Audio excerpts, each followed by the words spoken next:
trend. Across the country, packs of teenage boys are stalking homeless people and attacking them, shooting them with paintball guns, beating them with baseball bats, even dousing them with gasoline and setting them on fire. Over the last 5 years, at least one homeless person has been murdered each month for no apparent reason. Homeless advocates say that if any other group was being targeted like this, there'd be a national outcry. But so far, the only thing that seems to spark any outrage is when one of these attacks is captured on video. This one was last January in Fort Lauderdale, Florida. Two teenagers caught on video surveillance tape as they beat a homeless man with baseball bats and run away. This man survived, but that same night, the same kids beat another homeless man, 45-year-old Norris Gaynor, to death. Thomas, was that you on the videotape?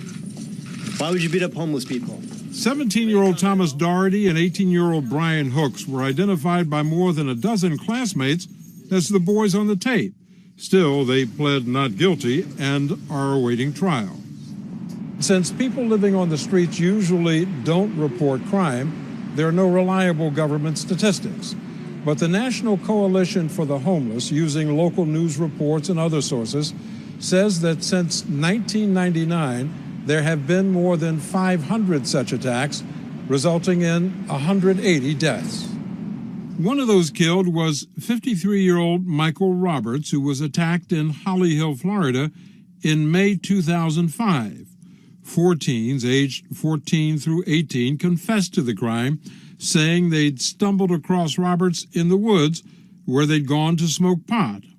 Off and on, over 3 hours, they beat him to death. Jeffrey Spurgeon was the oldest member of the group. Main thing that I can't keep out of my head, that I keep thinking about 24/7, is Michael asking for help and asking us to stop and scream for help. We met Spurgeon at his new home, a state prison in Jasper, Florida, where he's been sentenced to spend the next 35 years.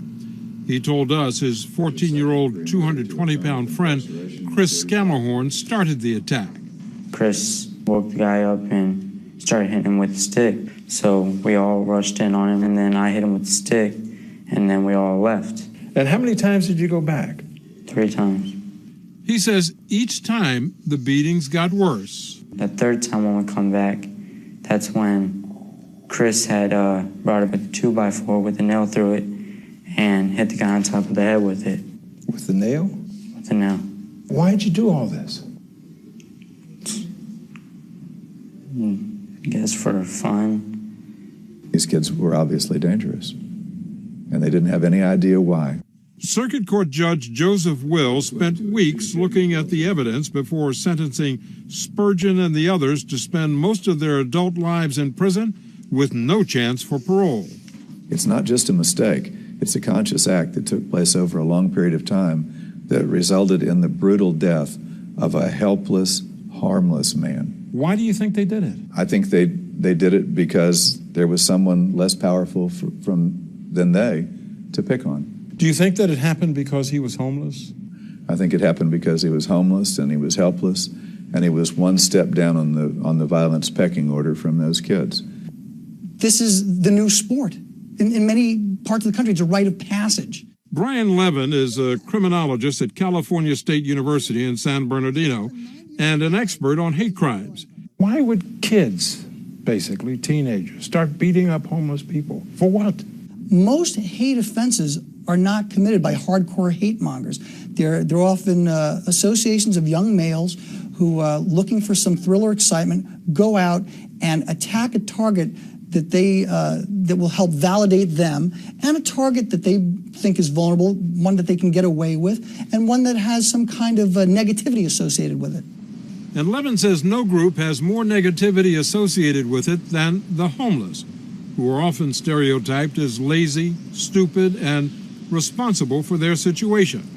He says in many ways they're one group it is still safe to hate. It used to be gays. It used to be African Americans. But now the vogue target in many ways are the homeless. And how did this become okay? I mean, how did it get to a point where kids think we can just go out and beat somebody up, some cases kill them, and that's all right? Most recently, There have been a series of films, horrible, brutal films, that dehumanize and degrade the homeless. You're talking about the bum fight videos? Yes, the bum fights videos.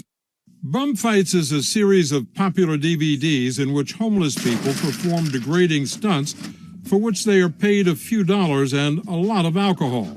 They also include clips of teenagers fighting. The DVDs cost about $20 and have sold 300,000 copies over the last 5 years.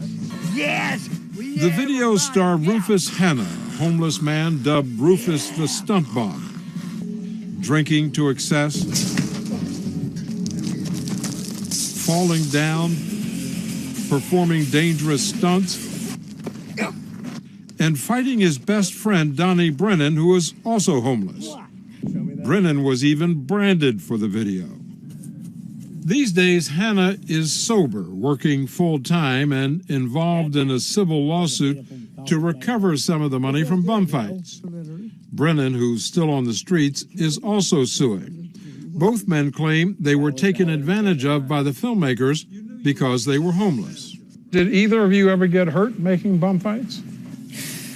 Yeah, I broke my ankle in half. I broke my leg in 2 places.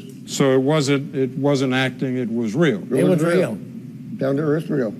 Did you make any money from this thing? We make a damn thing. And $5 for beer every once in a while. Sometimes it was only $2 or $3. See, Ryan knew that when we got drunk, he'd just do anything. Ryan is Ryan McPherson, the 23-year-old creator of Bum Fights. He sold the rights to the series for $1.5 million shortly after it came out, splitting the money with 3 partners. But he's still defending Bum Fights in court and in the media. We're merely exposing something that I don't think a lot of people know exists. I think it's interesting. I can't imagine what would make somebody do the things that Rufus was doing to himself. Because he's an alcoholic and somebody gave him money, you gave him money, which he used to buy alcohol, got drunk, and he did it. It's not as simple as that.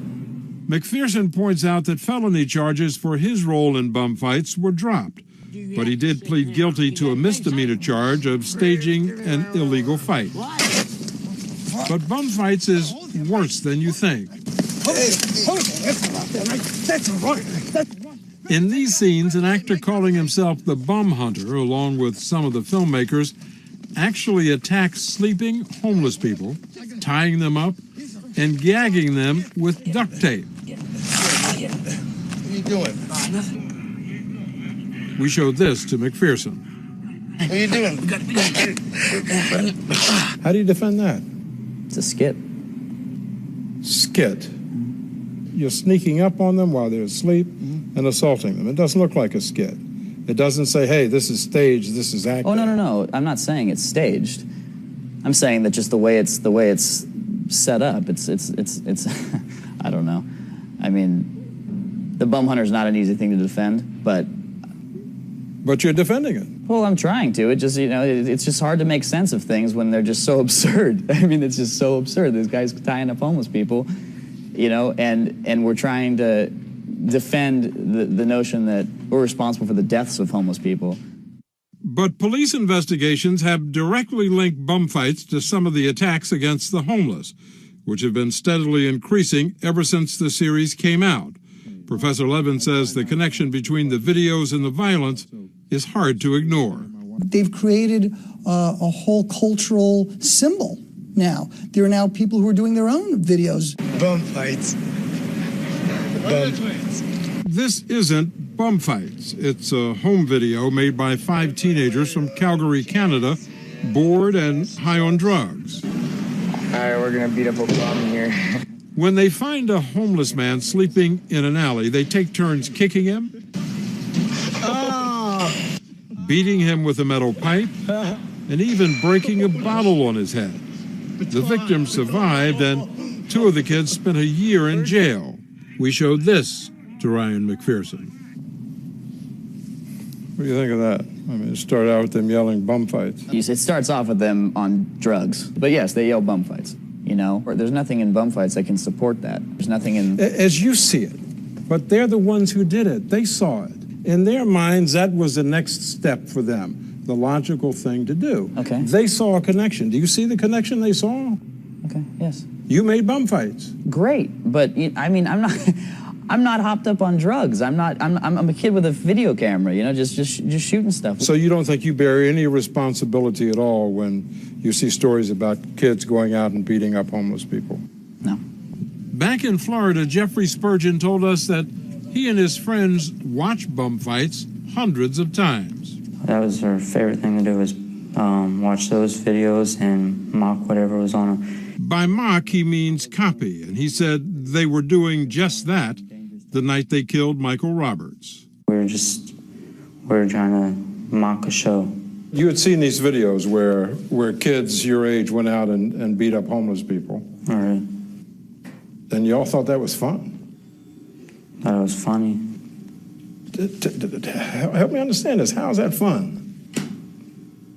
I don't know, just exciting, I guess. Entertainment. What in the world do you do with kids who were sitting in the bushes smoking a little pot 1 minute and the next minute beating a man to death? What do we do with kids like that? Judge Will says bum fights never came up in this case, and he was left searching for other reasons why 4 kids would beat a homeless man to death. The one trend that I saw in those kids was that they felt as though they had been bullied and pushed around by everybody in their lives up until that particular moment, and that opportunity just arose. What would you say to kids who might be doing this bum bashing, bum fighting? I would ask them what they're getting out of it, what's so fun about it. And they would say, but what did you get out of it? You did it. Yeah, and I tell them, look at me now, though. You still have a chance. Look at me.